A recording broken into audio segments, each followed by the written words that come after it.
we are all equal as human beings. If we are obsessed with something and we truly pursue our passion with everything we have, regardless of anything else, if you are obsessed, work hard, put in the time, you will succeed. In school, I did get a lot of hate comments where people used to be like, oh, you look like a Dalmatian dog. I have a skin condition named vitiligo. My dad, he used to tell me one thing before sleeping every night: do not care about how you look. The day you become successful in life, no one is going to care about how you look. Just live your life. After 12 to 13 years, my vitiligo naturally spread all over my body. And as you can see, I'm evenly covered with vitiligo. I looked at myself in the mirror and I realized that beauty is not everything. It's more about yourself, your personality, and how you think about yourself, and not what the society thinks about you. Happiness is the key, because there's so many people that you see either in this industry or just in life in general that are going through their days and may have everything they could ever want, but they're not happy. You know, so you have to focus on what makes you happy and make decisions in your career, in your life, that make you happy. And so I've been trying to do that, and it's working, you know, and saying no to things that are negative and saying no to things that you don't want to do, you know. So I think that's my biggest piece of advice. I think the hardest lesson a young person has to learn in their 20s is you are not the main character in everybody's story. You're the main character in your own. And she was like, I found a nice house but has no furnitures. And I'm like, but then you go to IKEA and you get the furnitures.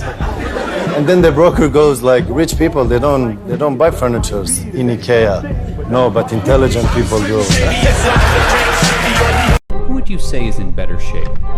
You or this man? Me, 100%. 100%. All you gotta do is just look at our shoulders. Really? My body's way better. And he has a stupid head. Wayne has a stupid shaped head.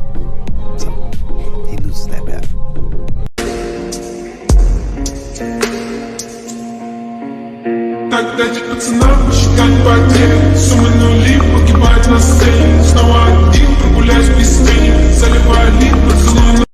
Happiness is peace. It's not pleasure.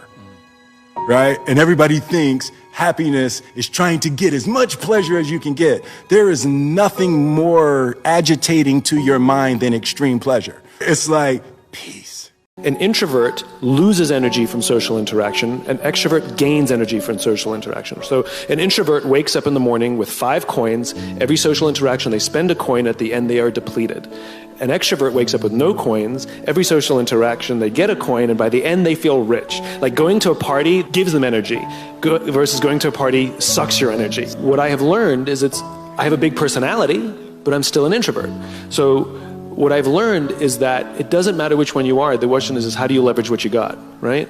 And so I go to parties with an extrovert, right? Because that way they can do all the talking and I can just stand there and just eat the cheese. I told everybody at 10 years old I was going to be on TV. I had a severe stuttering problem. So when I wrote on that paper, the assignment was write on a piece of paper what you want to be when you grow up. I'm 10. I wrote I want to be on TV. That was that faith, the belief in things that you cannot see. Teacher called me to the front of the class. She called me to the front. I'm thinking I'm going up here to get a gold star. I ain't never had one before. My answer must have been really good. I can't tell you how wrong I was. That lady didn't call me up there to give me no gold star. She called me up there to humiliate me.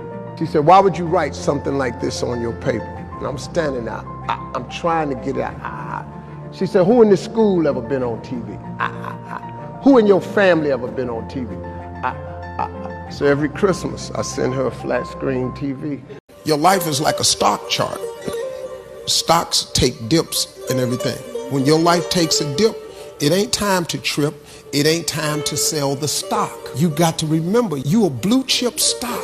It takes dips. Coca-Cola takes dips. Disney, Facebook takes dips. You don't sell the stock because it took a dip. You got to look at what made the stock great in the first place. This little stock is about to go pew. It's going to shoot up again. If you think of yourself as a blue chip stock, how can they downgrade you? It's probably been the journey of like becoming whole on my own. Right. I always thought that I was going to find happiness and love out. Another person was going to give that to me. And then I realized that that's not how it is at all.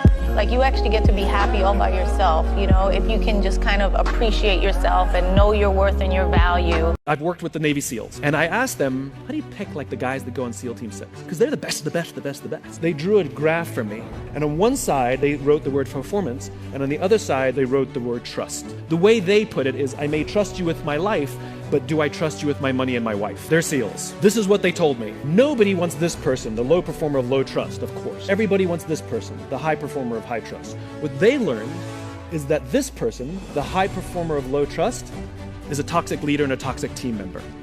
And they would rather have a medium performer of high trust, sometimes even a low performer of high trust, it's a relative scale, over this person. This is the highest performing organization on the planet, and this person is more important than this person. And the problem in business is we have lopsided metrics. We have 1,000,001 metrics to measure someone's performance and negligible to no metrics to measure someone's trustworthiness, which is bad for the long game because it eventually destroys the whole organization.